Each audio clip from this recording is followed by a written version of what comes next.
It's not worth all that risk.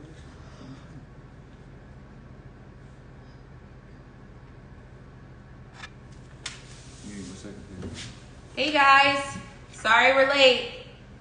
You know how it goes. I'm late. I had another event run long before this, so it took us a couple minutes to set up, but we're here now, and I'm super excited to be talking to all of you, especially with my boo right here. He's gonna ask me all the hard-hitting questions that he already knows the answers to, but you might not, and I think it's gonna be great. So I signed a bunch of books, and I'm going to put the link here and pin it so that you guys can order a signed copy if you wish. So I'm just gonna put that in right now. Hopefully the link works. Let's see. See, my best friend had me get these long nails, and and it's so hard to type and to chop and to do all the things, but they glow in the dark, so everything's good. It's all gravy. Never understood why that was a selling point, though. The glow in the dark? What do you mean you don't understand why that's a selling point for my nails? Hey, you know what the best thing about my nails are? They glow in the dark. Who's What? Wait, what'd you say? Nothing. Okay, hopefully this link works. Again, took me a minute to type this out, so it better work. Let's go. Let's see. I hope I spelled this right. Okay, let's see. Oh, I could have copy and pasted it. You're right. Did I pin it? Does it work? Does it work? You guys, tell me if the link works. But also don't leave the live. That part. I want you to be the feature in your book and this here sign. So Here, you want me to? It's not framed up right. Yeah, if he's off a little bit, it's because he really loves me and he wants this to be my moment. It's fine. It's my Instagram already. So. Wait, look at me. Say cheese. You have something right here. Oh, that's okay. You know. We'll Teamwork makes the dream work. Okay, so let's talk about the book first. So a bunch of you have pre-ordered your signed copies of the full plate. I've been signing them for the past 2 weeks like a crazy person. So thank you so much for ordering. I know the ones from 2 days ago sold out. So this is really the only way left to get a signed copy is to use the link that we pinned. It's not working. It's not working? Okay, we're going to repin the link. Do you want to put it in for me? I do, but you should start talking about why this book is here and live and on shelves, and just give them a little background on. Yes, but I want to pin the link too. I'm going to do that. You're just going to entertain the people with. All right. Why the full plate? Why the full plate? Why the theme? Why the concept? So give them the sneak peek. Okay, so I think the best way to explain the full plate is the fact that I was about 10 minutes late coming onto this live, and life is busy and chaotic and things happen, and it's 2020 and there's just a whole lot going on, but I still want to get that meal on the table for my family at the end of the day. I think it's important. It's an important moment in people's lives and families' lives. It's an important moment that mealtime, that dinner time is so important for togetherness and for learning about each other, for connecting with your children. And so it's not something that I wanted to give up no matter how busy I get. And so this book is a representation of that. It's filled with quick, easy recipes that don't lack flavor. That was the major key. I didn't want anything to lack that umami, that deliciousness. And so recipes are 15, 20, 30 minutes, but nothing's over an hour. And it's not something I wanted to compromise. So this is for people who are busy. They have a lot to do, but they still want to get that meal on the table. They still want to build those memories around food. And they don't want to sacrifice flavor and deliciousness. So that's how the full plate came about. Honestly, if nobody buys it, I'm happy I have it because I use this almost every day, and I reference it. Even though I wrote all the recipes, I still reference it because I have mom brain, and that's just how life goes. But it's packed full of dinner recipes. There's 100 recipes in here, you guys. Yeah, there are.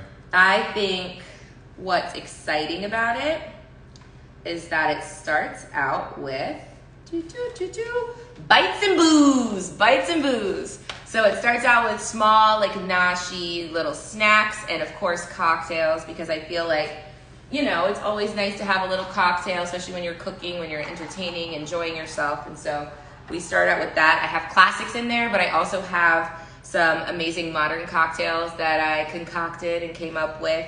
One of my favorites is the Jamaican Mama. It's my take on a rum punch, and it's delicious. You make it in bulk and serve it, and people love it, and it goes with everything.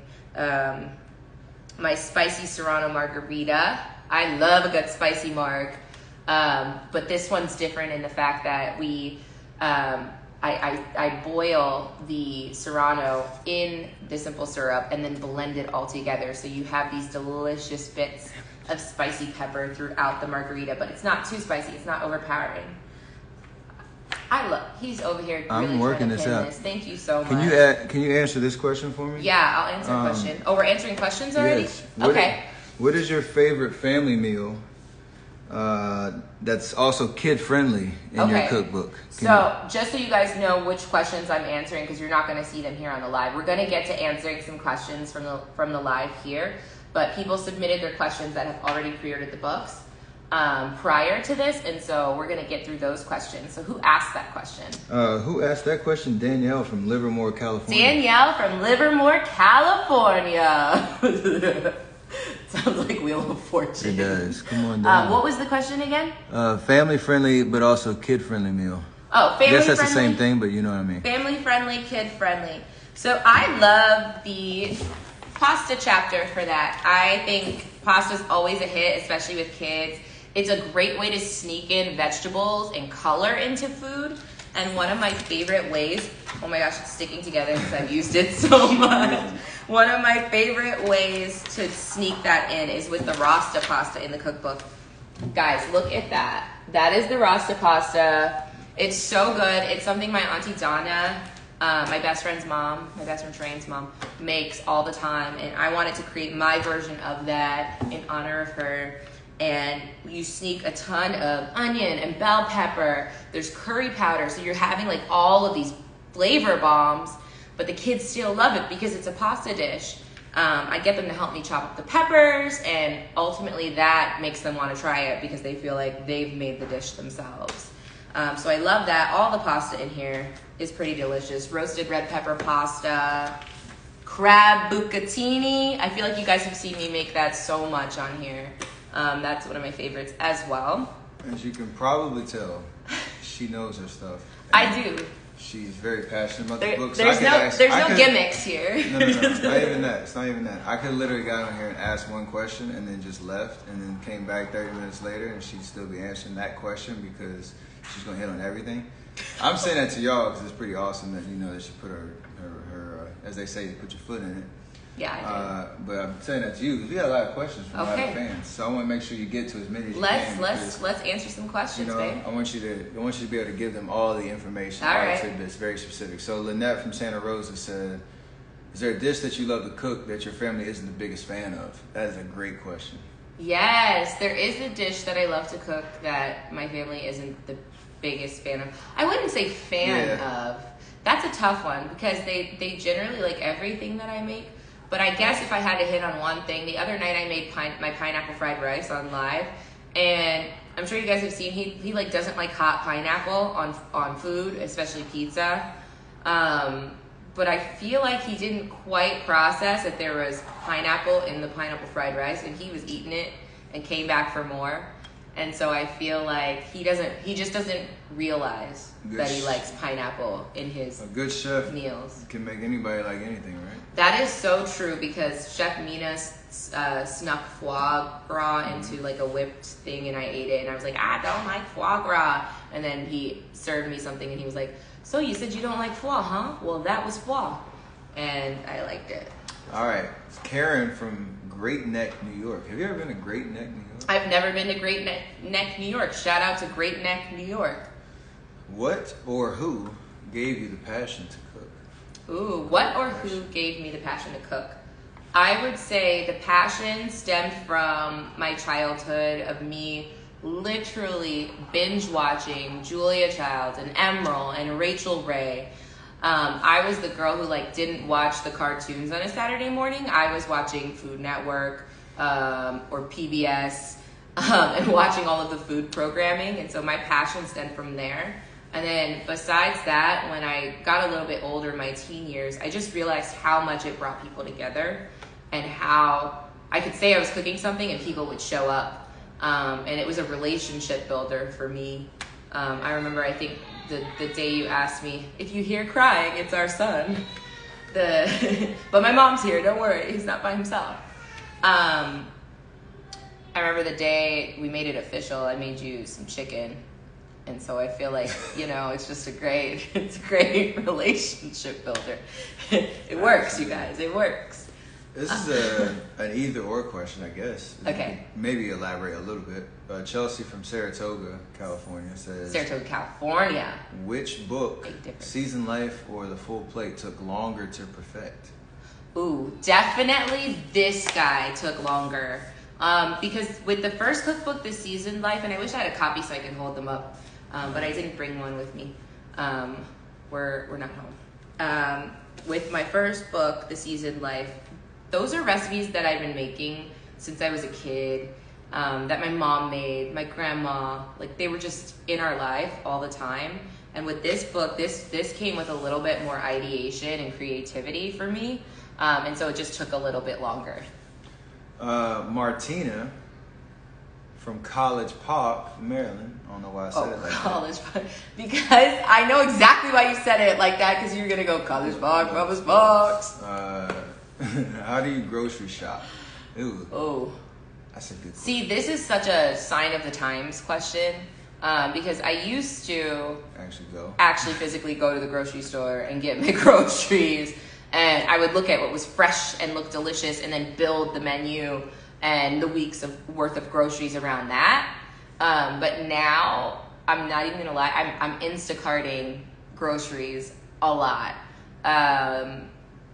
Just because it's the safer thing to do, in my opinion. And so I'm an avid Instacarter. That's great. I think honesty is key. That's right. You should. You got to make sure you be efficient with your time. Oh, right? I feel like we should tell you what we're sipping on. We are sipping on a classic margarita. That's not so classic because any of my Jamaicans out there, I put some Ribena in it. So, it's a margarita with some Ribena. Is that in the book? No, it's not. The classic margarita is, and I love the classic margarita in the book as a base, and it's a great base because it's classic. And you can layer in your flavors. So if you want to add a little mango juice, you can like make a little mango margarita. If you want to add in the Ribena, you can add in Ribena. If you want to put a little Cointreau or a little bit of Chambord, like you can spruce it up. But it's the perfect base. I ain't gonna lie, I did not understand the last 4 words you just said. What? It was like orange liqueur, blackberry liqueur, elderflower liqueur. That's bad. What music do you like to listen to while you cook? And that is from Jason in El Monte, California. Jason in El Monte, California. I love to listen to a little bit of everything. We actually, the magazine team and I, Sweet July, we actually have these amazing Spotify playlists, and so I gravitate towards those Spotify playlists. There's like a chill playlist, there's a sunny days playlist, there's a chili and chill from when we did our chili cook-off. There's an Ayesha playlist that's spelled Iesha, and it's all throwbacks. So I gravitate towards those. But I'm really into like popcorn, because I just love to like bust a wine while I'm cooking. I do. I see no lies. You see no lies. I know. I love it. So. What's your favorite recipe for date night? And I guess you should answer this as if somebody was flipping through the book, but they were having their own date night, and they wanted to impress said significant other. Mm-hmm. Where are you pointing to? I'm going to give two options just because I know people have different palates. And so for me, I would gravitate towards this lamb loin. It's a cherry glazed lamb loin, so very elevated. I feel like date nights need to be sexy, and this is a sexy dish. And I serve it with wasabi mashed potatoes. Major key, also in the book. And then if you're not feeling that, I feel like a little at-home Chinese-style takeout, but made by you, is a good way to go. So I have the black pepper steak in here. And this is great because it comes together in 15 minutes. And you'll almost always have leftovers. So I love that. A little steak and mushroom or a little lamb. Tina from Union City. What's the hardest dish that you've ever made? Tina from Union City. The hardest dish I've ever made, I would say it's rack of lamb. And it's not the process of making it. It's the process of butchering it after. And yes, so making sure that I cut it the right way along the bone, like that stuff drives me nuts. It drives me insane. That's why I love like making ribs at International Smoke so much, because they fall off the bone and you don't really have to worry about that too much. So yeah, rack of lamb. Oh, good question. Because I always want to know this, even though I don't use it ever. You want to know something about me that you don't know? I know a lot about you. It's not about you. It's about your cast iron. Oh, okay. Skillet. Okay. Perrin from Houston, Texas says, do you take any special steps to clean your cast iron? Karen from Houston? No, Perrin. Perrin! Oh, I like that name. Yeah, Perrin. Oh, that's a cool name. Perrin from Houston, Texas. Hello, Houston. Hello, Perrin. Is asking about my cast iron skillet and what's the proper care for it. So I really don't recommend after you cook. One, they're pre-seasoned, so you don't have to season the skillets. Two, when you first get them. Two, after you cook in them, do not use a scouring pad or anything like that, because that's just gonna start to wear away at the quality of the skillet. I would recommend, if stuff is really stuck on there, which it shouldn't be because it's pretty non-stick, soaking it with some warm water and lemon juice. But it really should clean right out with a sponge, like your regular dish sponge. And then after you hand wash it and dry it, I recommend putting a little bit of olive oil or oil of your choice in the skillet with a napkin. And I pop it into the oven, with the oven off obviously, so that the next time I'm preheating my oven, it kind of seals in everything. And then I open the oven, I'm like, oh shoot, my cast iron skillet's in there. And I grab my pot holder, I take it out, and it's ready to go for the next time. But you don't really have to, with mine, you don't really have to do that. There's not much you need to do. I mean, I've had the same one since they came into production, and it's still great. That's the good thing about cast iron, is it just gets better with time.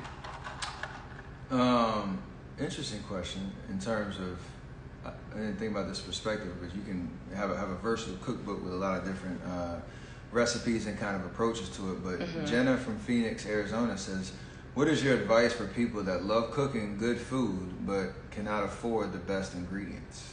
So that's another reason why I love this cookbook, is it's all about making substitutions and really using what you have on hand. So for me in particular, like fresh herbs, I know can sometimes be hard to come by. And if you don't have them, use the dried herbs. When a recipe calls for fresh corn, if you can't get fresh corn, like use the canned corn and just strain it, cook it a little bit less. If a recipe is calling for sea bass and you can only get your hands on tilapia, like use the tilapia. And I think we talked about this the other day when we did the lobster rolls, the Caribbean lobster rolls. I said you can sub shrimp, like the little bay shrimp that you can get in the freezer section if that's what you can get your hands on, or the crab meat that comes in the refrigerated section. It really is a versatile cookbook, and I intended for it to be that way. Absolutely. Something for everybody. Some for everybody. Two more from this list, and we'll get into some did you hear my neck crack? I did. That's why my face went all scrunched up. Chef to chef. Oh, this is from not from me. From Runak, from Fremont, California. Oh, wow. Pronouncing that right? Runak. Chef to chef, cooking with no borders. Which area in the world influences your cuisine the most? Oh, well, that's an easy one.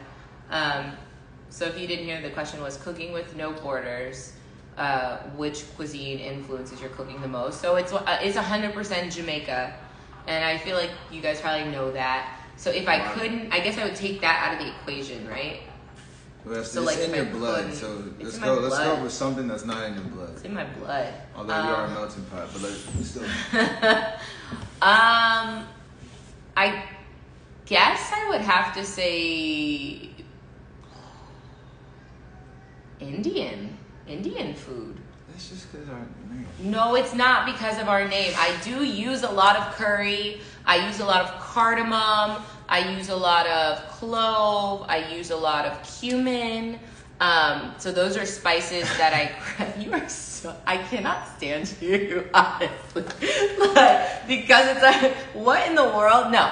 I use a lot of those vibrant spices. Saffron, I just think that they're so special and unique and exquisite, and I love to incorporate them into a dish when I can. So if I had to pick a place outside of myself, that is where I would say I lean on the most. Not to mention, I love a good Bollywood movie.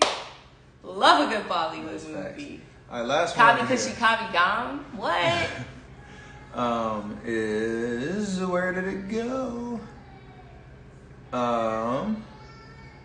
What's up, Ken? I hear you back, bro. All right, this is from Talia in Belmont, California. We should tell them why he's crying. So my mom's in there so he doesn't run on camera because his braids is looking wild right now. I've got to redo his hair. But he wants to grab the bubble wrap and he wants to sit there and pop the bubbles on the bubble wrap. So that's what he's crying for. Man, well, he knows what he wants, you know? Oh, parents. If you had to, Talia from Belmont said if you had to pick one dish to cook and eat for the rest of your year, and I'm going to extend that to the rest of your life, what would it be? Question mark. Yeah. If I had to cook one dish to eat for the rest of my life, it would be. You heard the question. Can it be a pear? Give it to me. Hey. Let's go. He said I repeat questions when I'm thinking about the answer. What is wrong with that? There's nothing wrong with that. Just give it to him. Can it be a pear though? Because it's like this dish it can't go without the other thing. You can answer it however you want. It would be oxtail, rice and peas, and plantain fried on the side, the sweet ones, okay? That's what I would eat. And the oxtail would have to have some dumpling in it.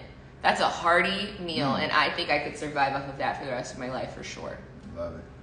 All right, quick rapid fire questions. Rapid fire! Let's have some fun. I got mine. Let's have some fun. All right, you ready? Okay. Favorite dish to braise low and slow? Oxtail. 3 ingredients you'd absolutely cannot live without. Garlic, onions, and brown sugar. Off the top of the dome. All right. I didn't repeat the question. Okay, for someone who is brand new in the kitchen, maybe just graduated from college, someone who's moved into their first place, fill in the blank. What are the kitchen essentials every new cook should have?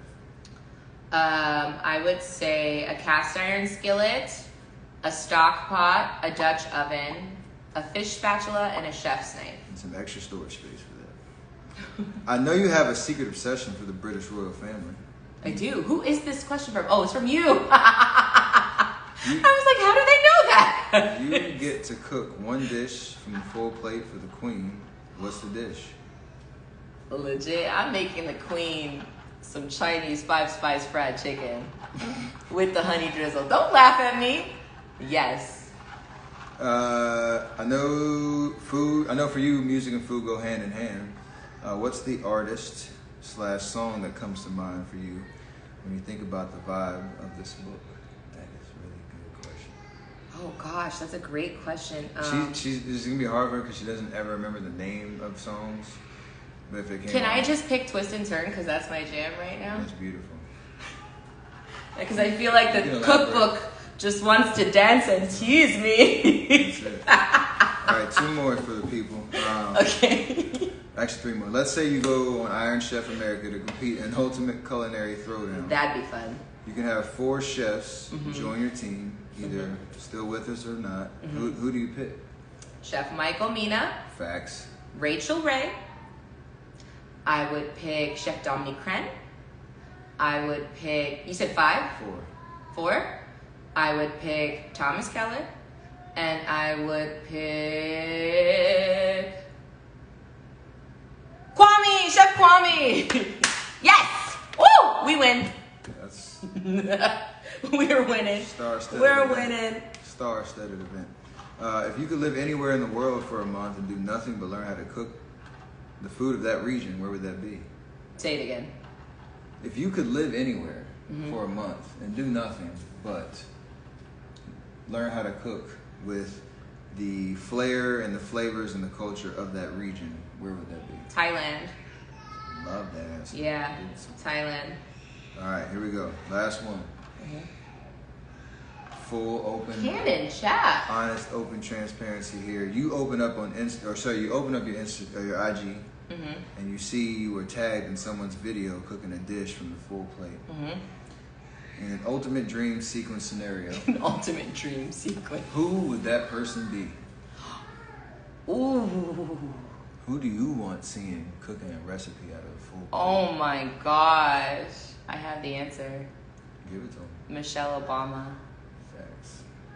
If I saw Michelle Obama cooking a recipe from the cookbook, I would pass out. How many times? Or, can I get 2 more? Or Angelina Jolie, or like Miley Cyrus. Your twin? That's a good list.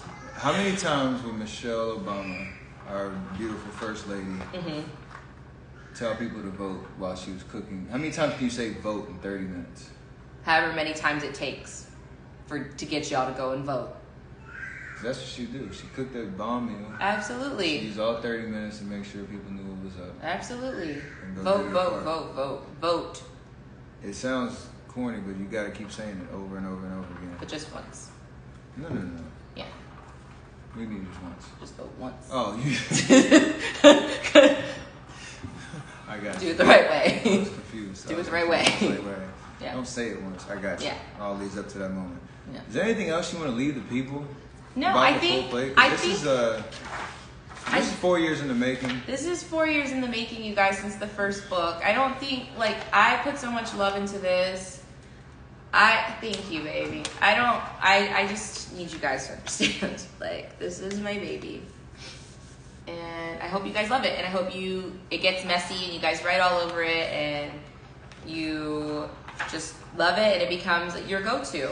I guess we can leave on the note. Should I read, the intro? That might I'm be gonna cool. give you the stage. Okay. Watch this. So, oh gosh. A fireside chat. This feels like when Jimmy Fallon does the notes and he's like, thank you. Oh, I love it. Go. Okay, so we will end this with me reading the intro that I wrote. So my full plate. Food truly has enormous power. It feeds both the body and the soul. It's a vessel for communication, love, and happiness, and sets the foundation for beautiful, strong relationships of all kinds.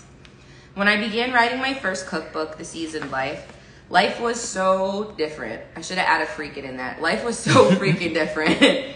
I was a mom of 2 girls. I'd truly just begun my career, and I was 26 years old.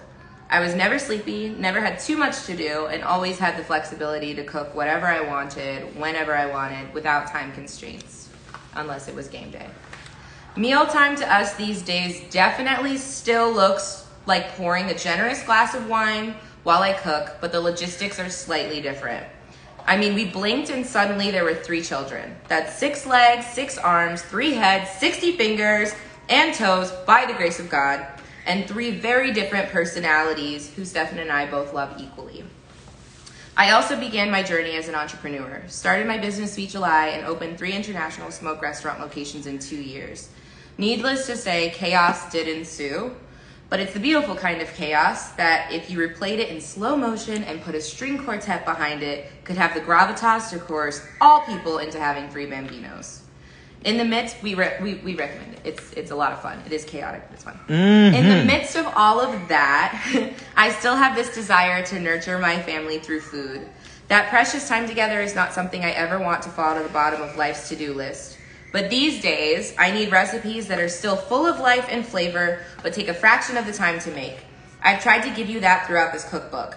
You'll notice some of the dishes take 10 minutes, while others take 30, and nothing is ever longer than an hour. Major key. I want to be able to make a delicious meal for my family with enough time to actually enjoy sitting around the dinner table together. The world was my oyster the first time around, and this time there are no pearls or horseradish to slurp it down for that matter. Just an innate need and desire to feed my family delicious, fresh food as often as I can, because we know it's not going to happen every single night. Realistically, this means focusing on dinner most days, along with a nice stiff drink for the hubs and me. I honestly don't have a ton of hacks for getting elaborate breakfast on the table in no time, so it's dinner. With our lives these days, that just doesn't happen, and I want to keep it real with you guys. But when dinner rolls around, I can drop a few gems on how to get the meal on the table quickly while keeping it all interesting and delicious for when you do get those magical moments together. My hope is that these recipes inspire you to cook with your spouse, friends, children, and loved ones more often. The kitchen is a space for infinite possibilities and a creative outlet that doesn't require too much outsourcing. I hope that through this you create gorgeous memories and moments and that your relationships continue to grow and grow. Cheers to a world of possibility and a kitchen packed with flavor. We all have full plates, but these recipes will make mealtime feel worthwhile. Let's get cooking. From me. Damn! So that is my intro to the book. I hope it sends a clear message of, what this book is about. And with that, I thank you guys so much. I thank you guys so much for always following along with me and cooking with me. And encouraging me to all my friends and family that are watching. So yeah, I hope you guys enjoy your signed books if you ordered them. Yeah, all right. Go get the book. Thank you. Oh wow, that is go get the book. Face. Go get it. Yeah. Go get it. All right, guys. Bye. Thank you so much. Peace. Finito.